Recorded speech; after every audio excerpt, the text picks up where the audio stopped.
पापा, आपने कहा था ना जिससे शादी करनी हो बता देना, ये दोनों हैं। अच्छा अच्छा, तो ये दोनों वही हैं?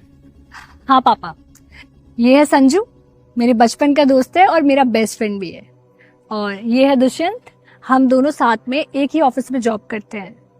और रिसेंटली इसने भी मुझे प्रपोज किया है शादी के लिए। बट मैं कंफ्यूज हूँ क्योंकि शादी का डिसीजन तो पूरे लाइफ लॉन्ग के लिए होता है, तो आप ही कुछ हेल्प कर दो मेरी। ठीक, अभी दूर किए देता हूँ।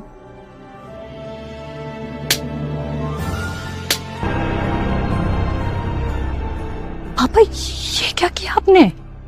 अंकल, ये क्या बदतमीजी है, आपने मुझे थप्पड़ क्यों मारा?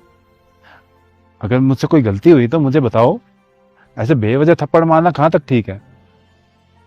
अब रिया के पापा हो और मुझसे एज में बड़े हो, मैं आपकी रिस्पेक्ट करता हूँ, लेकिन ऐसे बेवजह थप्पड़ मैं बिल्कुल बर्दाश्त नहीं करूँगा।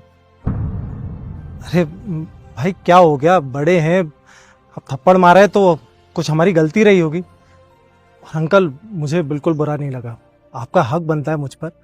मैं इसकी तरह आपसे सवाल करके बदतमीजी नहीं करूँगा। आप मेरे पापा जैसे हो। पापा जैसे हैं, लेकिन आज तक मेरे पापा ने भी मुझे बेवजह थप्पड़ नहीं मारा। पापा आप इधर आइए मेरे साथ। बेटी, तुम्हें ये लग रहा होगा कि पापा ने ऐसा क्यों किया? हाँ पापा, मैं इन दोनों को आपसे मिलवाने लाई थी और आपने आते ही इनमें थप्पड़ मार दिया।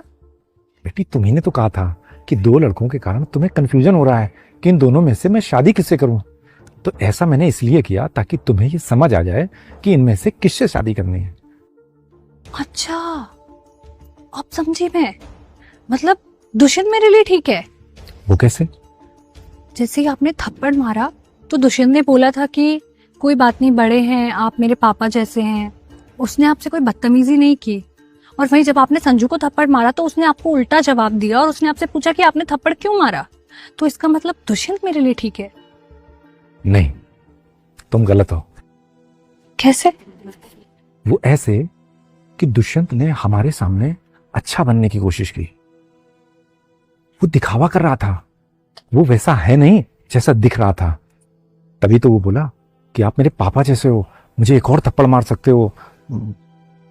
और संजू ने, जैसे ही मैंने संजू को थप्पड़ मारा तो उसने अपना नेचुरल रिएक्शन दिया। उसने दिखावा नहीं किया, न उसने अच्छा बनने की कोशिश की।